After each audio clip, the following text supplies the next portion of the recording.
Hi, my name is Julia Helke. I'm going to teach you the basics of bowling. What if I could tell you you could bowl nearly 300 in just 4 years? Well, that's what I did. I went from never bowling in my life to bowling a 290 my senior year.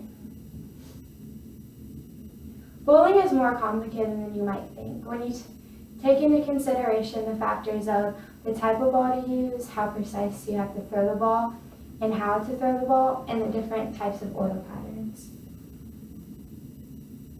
First, I'm going to talk to you about the different kind of balls. The first ball I'm going to talk to you about is a strike ball. This ball is 14 pounds, but they can range from 12 to 16. On a symmetric bowling ball, it'll have a pin to indicate where the weight block is the closest to the surface of the ball. This helps you drill the holes for your thumb and fingers. The next one is a symmetric bowling ball, which is what this is.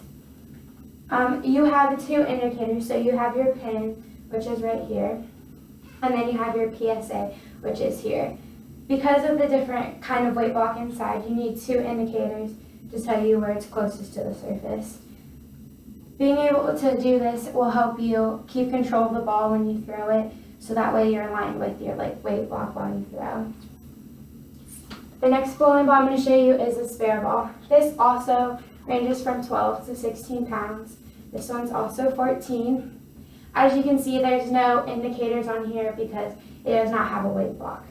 So you have to be very precise because this isn't going to hook, it's just going to go straight to wherever you throw it. These range from a lot of different kinds you can get. You can customize them or get your favorite color, which mine's green. In high school, a girl had a diamond inside of hers.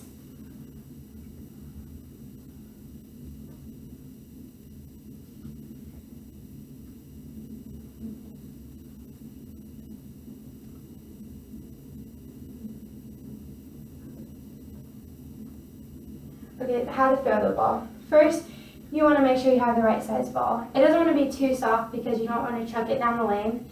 And you don't want it to be too heavy because you don't want to hit anyone behind you. The second step is you want to start your approach. So when you get on the lanes, you want to be towards the center dot by the ball return, so that way you're straight in line with the lanes. While you're doing your approach, before you even start your approach, you want to make sure you look at the second arrow and don't take your eyes off of it because you want to be as accurate as possible.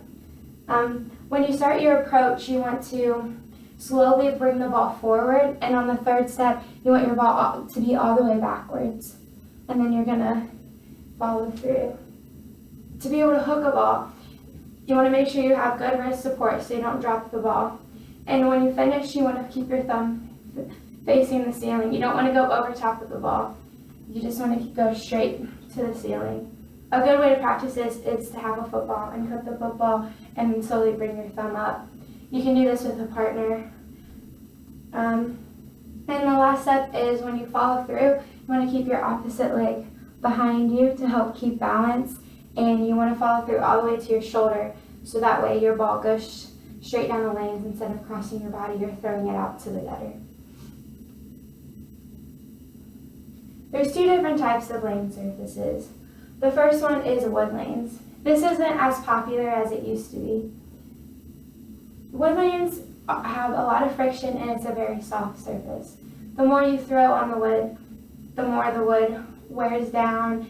It might have some chips in it or get scuff marks. So this could either damage your ball or it could make your ball go crazy wherever you throw it. So these lanes have to get resurfaced very often. If you add oil onto the wood lanes, the oil tends to seep into the wood.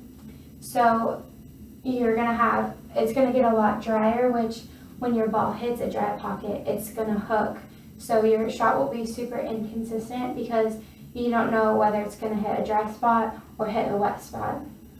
So this shot you can never throw the same ball twice just because it's so hard to tell how the lanes are gonna be. The next is synthetic lanes. These have a lot less friction and are a very hard surface. Synthetic lanes are a lot like plastic. because you don't have to worry about the lanes like soaking up the oil holds very well. If it were to sit over a long period of time, you might get pockets from like the lighting or just the air, but you tend to be able to throw more consistent shots on these lanes. And there's two different types of oil patterns. You have a house shot and a sports shot. A house shot is normally what you're going to find at your everyday bowling alley. They use house shots a lot for like high school bowling matches or league, or if you just want to go and bowl.